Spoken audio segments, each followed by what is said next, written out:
So it's Phil Parkin to break off in the fourth and final quarter of the Ultimate Pool Pro Series 1, and that break is going to come up dry.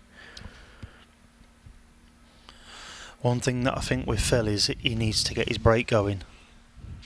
I think if he doesn't early doors, and Phil gets the advantage of the match, I think that Phil will show his experience and take the match quite comfortably away from Phil. I think Phil's a momentum player for sure, and if he gets like the steam with him, he can obviously blow away anybody. Yeah, he's a funny player to watch, is Phil Parkin. He's one of my favourite players to watch, actually, because you do just never quite know what you're getting when he comes to the table. He's a bit of a mercurial player. He's got all the shots, and sometimes loves to take the scenic route. Oh, that is whatever Phil's tried to do there. That's not worked. Yeah. I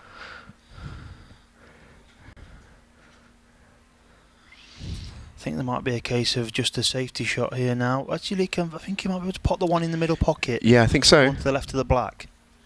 And if he plays that, he could run round off the side and the bottom. And I think the red that's next to the other red on the right side rail will go in the middle bag. And with this angle, he could just nudge the red to the side rail as well to open it up so it does go down the line. Yeah, I mean, Phil does this a lot where he looks very annoyed about a certain shot, but I actually think he's in pretty good shape here, especially if the red below the 8 ball goes. I think the red below the 8 definitely does go. If he just nudges onto this and just pushes it to the side rail. See, I don't know what he played there. Because he sort of like... Well, he hit it far too thin. I was playing it with running side to come off the... No. He tried to play it off the yellow. I don't think he did. You just think he missed it by that much? Missed it by that much, yeah. I don't know what he done there, but yeah, he's gave obviously Phil a great opportunity to take the lead, and he's only got one real bad ball, but he's got 2 balls up there, and he's got another 2 balls that go to the middle pocket to get in behind it. So he's got a good opportunity. That's a touch short. I think I might be tempted to stun round the back of the red there and leave yourself short side on the one in middle. And if you did have an angle, you might be able to pot one in the middle, in the left middle, and just nudge the bad yellow out. Playing obviously out into the middle table, he's under hit it. He's going to sort of like have to chase a little bit here. Yeah, it almost felt a little bit sort of like a bit more of a almost like a snooker shot where he's played an area. He's like, I'll land in the middle of the table, I'll be on something, then we can get to work. And then you don't land in it. Yeah. I did that this morning a few times. It was a case of that can't go wrong, and then it did. Yeah. Well, he's played a cute little shot there to recover the situation. I think he's actually perfect, to play the cannon here. I think he can screw the ball in middle bag and like just nip the white into the yellow. So the yellow might flick the red. Yeah, perfect. Yeah, he's opened it all up. Yeah, lovely shot from Phil Parkin, and now they are all there. Would be a massive result this for Phil, I'm sure. Inside, he's not getting too far ahead of himself and all the rest of it. He can let us do that for him, but he's underhit that one slightly again. He's going towards the 8 ball here with the white. I know he should be fine, but the straighter on the final yellow that he gets, the better. So, but doesn't want to try and get too cute with it. I think if he leaves himself, see, he tried to pinch the pocket slightly there, and that's what he didn't need to do. That he could have landed the cue ball next to the 8 and just softly screwed it and landed, well, even where the white is roughly now. So yeah, he just played it into the left side of the pocket. Yeah, he's tried to put that as straight as possible, and it's a let-off for Phil Harrison, who had a bit of a funny first visit to the match. Didn't really look settled, played a couple of quite curious shots. But at this stage in the tournament, it is a quarter-final. It's got that Friday night feel, and, these players are human. It might be a couple of early nerves. Definitely for Phil. Well... Parkin. Which one? Yeah. No, definitely for Phil Parkin, because this is a massive match for him. Look, Phil Harrison's been around the block and and back round it again. Well, that's so part of it, isn't it? He knows everything about these matches, and he played in the biggest stage, and he's won the biggest events. And so, although, yeah, he might be feeling a little bit of early nerves, he'll be nowhere that short. Yeah, he didn't play on the one in middle next. Well, he played on the one next to the 8 ball next. Yeah. The spin is really sort of killing the cue ball off the cushions, isn't it?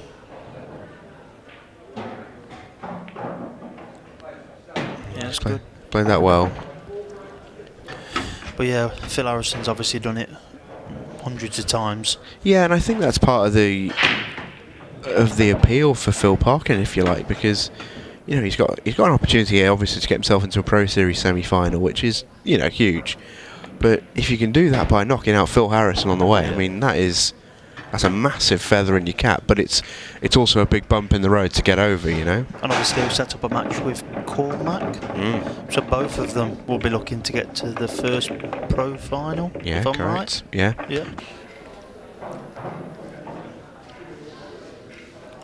So Phil back on the break, and he's had solid enough hit, but it's come dry.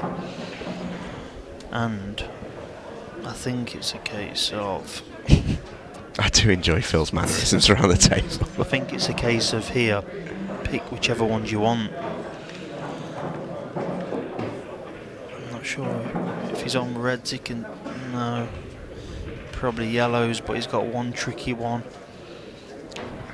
Reds are actually okay. I think everyone has a pocket. They're just a bit fiddly. Yeah. And I think yellows... There's a pretty obvious route, but it is what do you do with the one that's to the right of the 8 ball? Yeah. Do you land behind it and try and sneak it in the middle, or do you try and do something cute with it? I think if he leaves himself an opportunity, he'll try and develop it. If he can't, he might obviously have to play on it. Danger of developing those is a red quite close to it. You're risking making the situation worse. He's got half of a chance here if he can see the one that's closest to the black spot, and he stuns it in dead, which I know that's sort of a straight shot, and then he'll leave an angle onto the one to cut it in the same pocket and develop. Yeah, or the one below it. Come round off the bottom. Which is what I don't like about this is leaving it last, which obviously then if it doesn't go right, it's wrong. Well, you almost have to land behind it. But he could play a similar shot rather than develop it and just come up close behind it. To be honest, I think playing the route that he's played, I think you've got to go behind it now. You can't afford to try and move it, because if it goes wrong, obviously you lose the frame. Well, in that sense, do you leave it last ball? You have to, yeah. So I think he'll play this one, play the next one into the same pocket again, and then probably take the yellow up into the pocket he's standing at now. Yeah. I think, rather than the tight centre. Oh, that's gone a little bit further than he thought. A little bit of adrenaline, a little bit of early nerves, and this is exactly what Phil didn't want to do, because he's basically, look, he's not had 100% chance in this frame, but if he lands in behind the yellow to pot it into the top right pocket, you're talking more times than not he's going to pot it. Oh, absolutely. I fancied him to get out there. So he should have really been 2-0 up here. I'm surprised he's wasted that opportunity. I think this could slide as well round. Yeah, so that was never the shot either. He couldn't actually hit that from that angle. No. So 2-0 to Phil Harrison, basically. It looks like it, yeah. I mean, little bit of a rush for Phil Parkin there. I actually think, I really do think he picked out a really lovely route there, went through it all nicely. It's just a little bit of, as you say, I think it's probably adrenaline. Yeah, I think so. Early nerves. Because it doesn't take much to go wrong on a shot like that. No. Especially when you're spinning the balls. When you're playing on and off the cushion with side, it can easily slip away, and that's what he's done there. It's come off the bottom rail and it's just accelerated on him. Yeah, it goes two ways, doesn't it? So if you play it with check, it just dies a death on the cushions. But he play it with run, inside, and obviously he's overhit it by probably a good 6 inches though there. Maybe he wanted the white ideally where it is now. Even though Phil Harrison's taking the shot, or anywhere around where he is now again.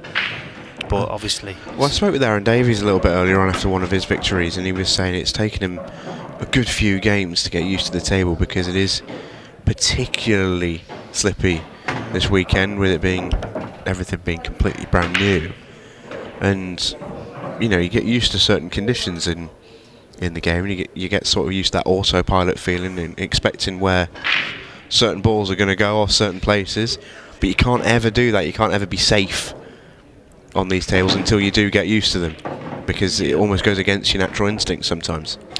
Yeah, they're a lot wider than you think, and that's why when you're playing balls up the cushions, you tend to see them slipping in off the rail first, because I don't know why, but it's just one of them things.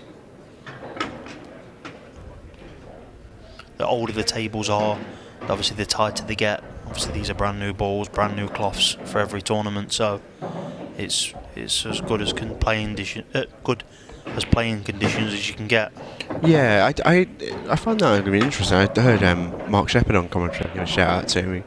He made an interesting point earlier. I think whilst there's absolutely no question that these pockets play more generous than they do in pretty much any other club up and down the country, it's hard playing on the table.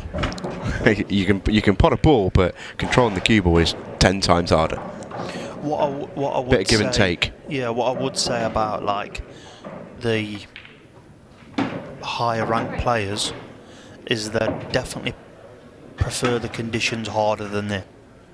See, the Wonder himself later on tonight. He's on table 2 against yeah.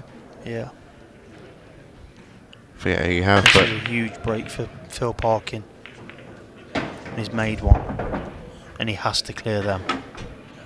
That's as good a split as you're going to get this weekend. I think that this could settle him down, or it could be an early match finisher, really. I know it's only 2-0, but the difference between 2-1 and 3-0 the wrong way is huge.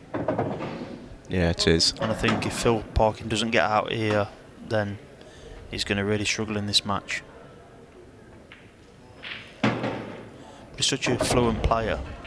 I love watching him play. I really do. We're at 38 minutes 20 on the clock. So he's overhit that, and I think he might be in trouble there. Can he just catch the right side of the ball? Well, that tells you the answer, doesn't it? Yeah, but is it touching ball? If it's touching ball, he can play directly into the black, can't he? And play the free ball plant. Yes, good point. If it's not touching ball, well, it's not touching. Oh no, he's done. He's done. That'll do it. There's no way. The only way I can actually see something here is if he comes off the bolt rail. Do you think you can you get through to the right side of the red below the 8 and flick off? No, he can't. Oh. That's what my first instinct was. He's playing the treble here. It's going to slip. Oh, well, it feels like a big moment. That you mentioned earlier on, it could be such an important frame. And if Phil can't get himself settled and into the match, Phil Harrison he's the sort of player who can very quickly take a game away from you. I think then personally he should have gone off the bolt rail, only because I know the red's on the left side of the pocket, but if he hits it, look what he's going to leave for Phil if the cue ball's next to the red over the bottom bag. Yeah, and it almost gives him 2 chances as well, because if he hits it direct, it's in, and if he misses it by a bit, he's got a bit of side cushion help as well. That's it. Whereas one rail, you can judge the slide more you can off 2 rails. So because it's slipped off a second rail, it's come lower the red. Whereas off one rail, it wouldn't have done that. So we had a lot more control playing off one cushion. Yeah, agreed. I mean, splitting hairs, I know, but that shot was so careless to land him where he landed. 100%, because he only had a rolling middle, really. He could have hit it like as hard as a break, and he'd have been okay. Because even if he'd have nudged the red that he was parked next to, he was okay. Just don't land where you did. Yeah, it was about the only spot on the table he could have landed in trouble. That'll go back to, again, where he'll think, oh, nothing can go wrong there, and he's played the shot and he's got down there and it's like, wow, how's that gone wrong? But yeah, 3-0 to Phil by the looks of it.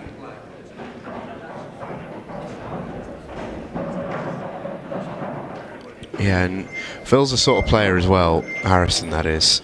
He'll torture you.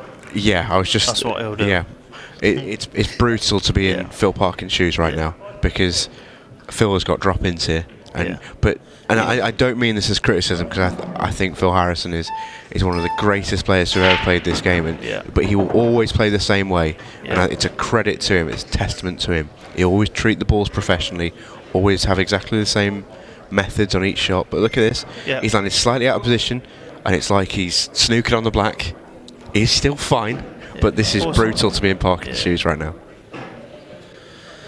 He's only got to pull it back 6 inches, 8 inches, if that. It's chronic, isn't it? It must be savage to sort of part with. But Phil's such an incredibly nice person that it's not deliberate. It's just how he plays. Doesn't make it any easier to deal with, though. I'm sure you've had your fair share of run-ins down the years. I've played Phil that many times that I've forgot how many times we've played. All I do know is that the very first time I played a professional as an amateur was I played Phil. Wow. That was my first ever pro that I beat. And we're talking... That's been a long time ago now.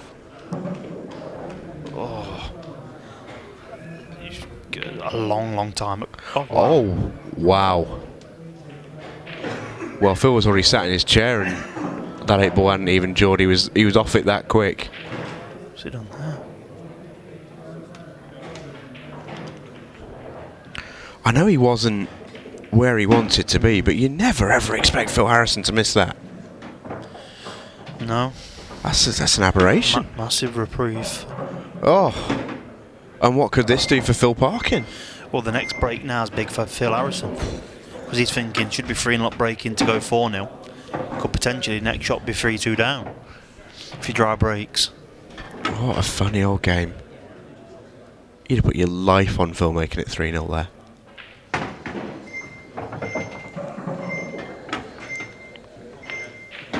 That's extraordinary. Christophe Lambert is 2-1 up on Eddie Barker.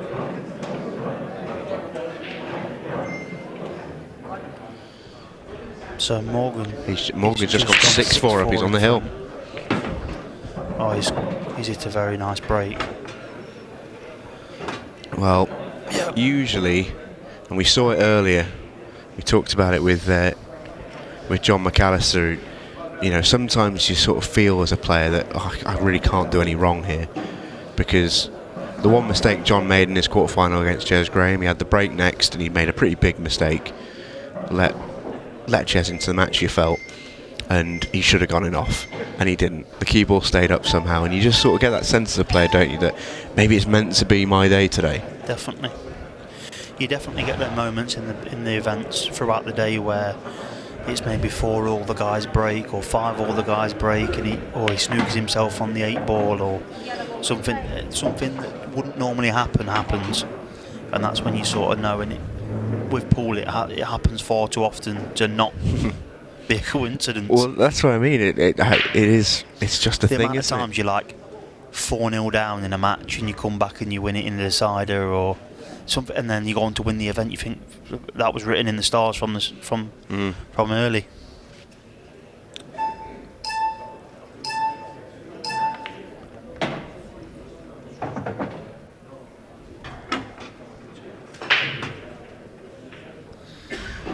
So yeah, Phil's played a nice shot there to get in behind. His only real safe ball.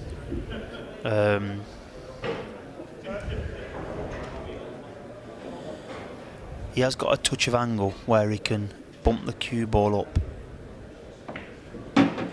Yeah, that's good. I'm not sure if the red goes into the yellow goes into the bottom right pocket past the 8. If it does, it's an easy finish. If it doesn't, he might have a bit of something to do. It's tight. I'm not sure if it goes. It still doesn't really make a difference from where he's landed, because he can play the same shot again. He obviously goes in either the bottom right or the bottom left, either or. So it goes in the bottom left.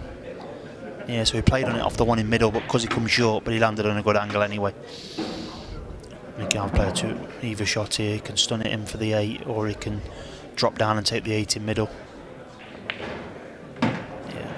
Yeah, nicely done. So that sort of settles that bad miss on the 8 in the last frame, and he sort of erased that now and put the pressure back onto Phil Parkin to come back and try and hold his serve now.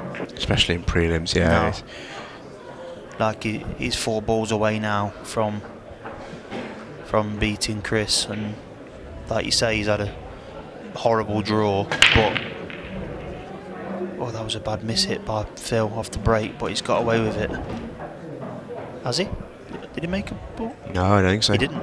Right, sorry. Well, he didn't get away with it then. He skidded the white off the pack and straight back into him.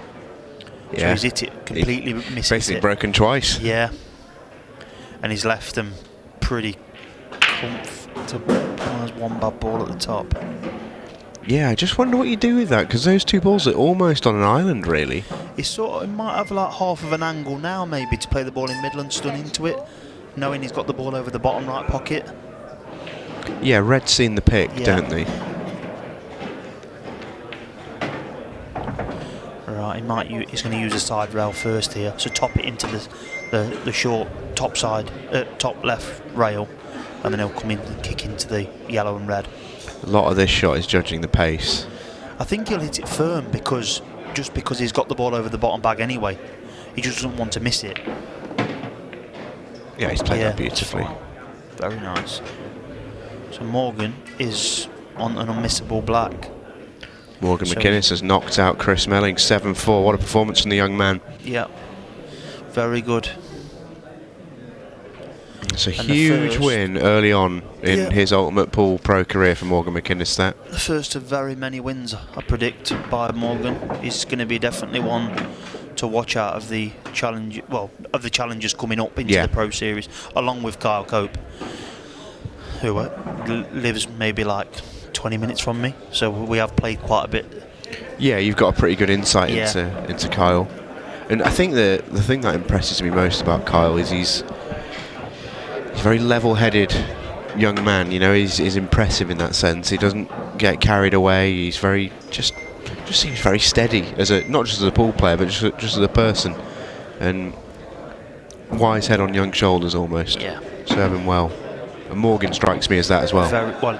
Obviously, his dad was one of the greatest players of all time. So he's learned from there, and obviously it must be tough for him, because obviously his dad won everything. I think so, yeah. And fold, and obviously his little brothers can play, as well. Preston. I've heard that, but he's very handy. Yeah. So never seen him, but I've heard. If you see him on like the Challenger Series, maybe not this year, but he'll definitely be one to watch going forward. What's he done there? That was similar to like the frame when he did miss the 8. He sort of played like a weird shot. Well, he had so much more. He could have used 2 cushions there if he wanted. I think he tried to stun it, but he decelerated on it and it's just drifted forward. Oh, cue ball! Oh, how would you like those?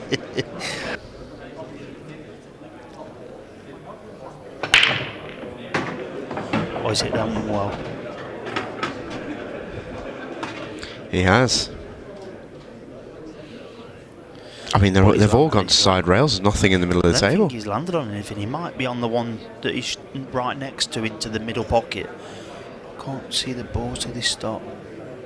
Good example there of that little bit of run that Phil's getting at the moment. That cue ball on wasn't far away from getting kicked in off. I think he might actually play a safety shot. Yeah, just dip in behind this. Give it back to Phil to either chase one or work it out himself. Yeah, from one Phil to another. I think that the thing with Phil Parkin is obviously it's ultra attacking, so he definitely won't like to play a safety shot back. No, and also, I mean, I don't care who you are, you're not going to love being in a safety battle with Phil Harrison, are you? No, but one of the greatest minds ever. Shot, true. And I don't think going here is right. Because if you're giving Phil yellows here when reds are obviously clearly not the balls to be on. Oh, in the red goes. Alright then, Phil, what you got for us? Yeah, it's the only obviously opportunity he's got is not the one in middle, just bump the one down the cushion a little bit. Well, he's got to have a plan obviously for the red that's natural pocket is bottom right. Even the 8 ball's not nice, but I'd imagine you can just leave that for a double. Yeah, double that. Them 2 in the top right bulk area, they're a little bit fiddly. You've got to be on the inside one first. Yeah. Well, that's if the Still inside shot. one goes past the outside one. If it No, doesn't... I meant the one closest to the pocket. Yeah, okay, yeah. When It's close to the rail. Closest inside, yeah, sorry. Yeah, I think he could play the skill shot and play on it now. Played that well. Yeah, but again, he's not going to be great on this. Well, he looks dead straight. Yeah, and even screwing back straight, you're not going to have a good angle. Next. Yeah, that was always the case because you straight there, you always tend to push it to the left slightly into the pocket, which obviously was dragging the cue ball to the right, which is where he didn't want to be. Yeah. What a shot might have been there was to top it forward slightly, play it in middle, or play it in the bottom left, down here. So if he'd have got there, then at least he could have topped forward into the middle of the table and left himself. Yeah, linking these two is hard. He's digging deep here. Just dropping behind it, lengthway. Oh, it's not a shot. Oh, he's been fortunate there, really, to leave himself even half of a shot. Yeah. I think personally he should have topped it then, off the top rail, side rail, and landed with the red into the bottom left bag. That he's going to be taking this in, but obviously not moving it. Yeah, this is a tough shot as well. But we'll know before he is. No. And it's come away from the pocket as well, so... Almost looks a little bit like he played a bit of a cue ball there as well, because obviously he has to land on the double for the 8 ball. Yeah. Well, yeah. And as soon as he was focusing on the cue ball, you're going to miss a pot like that. Probably, well, yeah, more time. If he'd have played that 10 times, he would have probably missed it 7, 8. It was a massive second favourite there to see. Is he going to just... Well, what he should really do here is pot the one in middle, come down, take the one that's closest to the bottom rail, go up again, and then drop the one in middle, and obviously you've got the 8 ball down the rail. He just doesn't want to land straight here. No, it's perfect. So anywhere past the middle pocket, really. He don't want to land short of that because then he'll be running away from the 8. He wants to ideally be on the white spot if he was to pick somewhere. Yeah, that's as good as perfect, really. The white spot? What do you mean? Like the balk line? Yeah, the white spot, middle of the... Oh, okay, yeah. I just see it as a line. I never think of it as a spot. I suppose so, yeah. Yeah, bang in the middle of the line. Yeah. I see what you mean now, yeah. You get all sorts here, like blue spot, yellow, green. Well, yeah, that's but the brown spot then. Yeah, okay, yeah. I got you. I got there in the end. I was just a bit... Elsewhere, just going on to table 2. Ooh. Stevie Dempsey is taking on the big dog, Pete Mullaney. Time running. Unfortunate kick in really here. Screwed up the middle of the table, flicked and then volleyed back in. And that's what I mean about sometimes it's your day and sometimes it's... Yeah. So tough to take for Phil Parkin.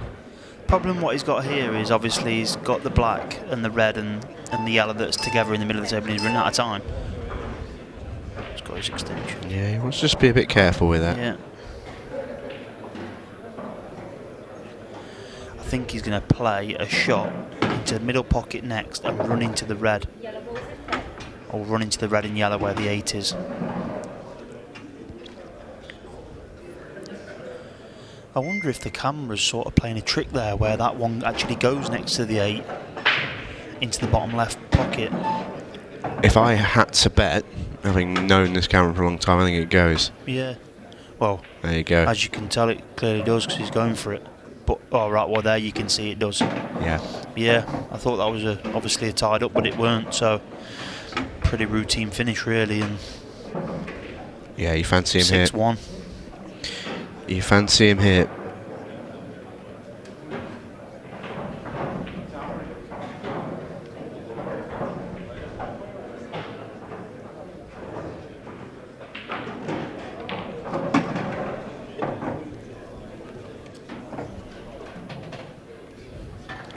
So this shot here really is like his 8 ball. Is what the player would be thinking. Yeah, it's his frame ball, and it's borderline match ball because this is going to go 6-1 up and on the hill. Yeah, and to be fair, that was about as good of ball in hand as he could get, really. Carl Morris can't believe it. Deadly duo, Phil Harrison and Carl Morris, you know. Yeah. I mean, considering both are deaf, they have some relationship. Yeah. One of my favourite matches I've ever watched was when Phil Harrison and Carl Morris did commentary together. Right. I think it was on a Table 2 match at some point last year, maybe the year before.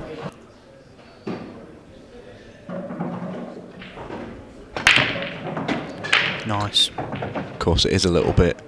Football didn't begin in 1992. John McAllister and Aaron Davies have played a world final together, for example, but in ultimate pool terms, would be a first pro final.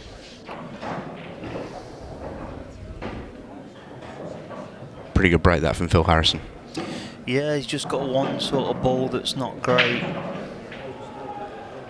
Obviously the one next to the right hand middle, if he was to take yellows, that is. Yeah, could you make a case for taking reds? Yeah, there probably is, but I don't know if maybe he's got first ball, opener. Yeah. I don't think he does. I think if he takes, and then obviously he's going away from these two together, unless that one goes into the middle pocket that's closest to the 8. Oh, wow. Well, that'll do. That was the camera playing tricks again. Yeah. I didn't think that went past there. No, the needle stuff for Phil Harrison, but he is in on reds. Reds would always be the choice if you had ball in hand. And he could screw back to the side rail here, or just slightly before the side rail. No, nice. Got a nice angle here. And he sort of wants to play up where he doesn't really mind if he bumps the 8. Yeah, just take it a little bit closer. Push it up towards the middle, but look, it doesn't really make a difference whatever he does here, as long as he pots the red. But he wouldn't mind just bumping the 8 forward slightly. Yeah, it's fine. It doesn't really make a difference, to be honest. He's played a bit of an area there, hasn't he? And I don't think he's over the moon with where he's landed, but he's got so many. If he put the ball in hand on the black. Yeah. He won't be over the moon, but he'll be all right. Yeah, he's absolutely fine. He's just wants to sit that cue ball somewhere on the white spot, and he can pot all 4 at the same time. On the white spot. Right, where's that? Yeah, I'm looking at the table. I don't know if we've got a spot anymore, Jack. I don't know. Yeah. I think it's just a line, isn't it? Maybe just a line. So he'll play the plant, then he'll play the one into the ball pocket, into the green bag. Yeah. And then it'll be a case of just dropping forward slightly and taking the 8 into the right centre. Yeah, it's fine. There's not even any chance of any in-offs here because the yellow's there over the bottom right, so he'll probably just top the ball for. Oh, he had an angle to drop down, but yeah, it's good performance by Phil Harrison, but Phil Parkin will be very disappointed with his performance. Yeah, I think so. It's a tough one for Phil Parkin to take. Phil Harrison is through to the Ultimate Pool Pro Series 1 semi-final, and for Phil Parkin, he'll be just gutted that he didn't really ever get going and give an account of himself. He's played so well over the last couple of days, but he never really got going in that quarter-final.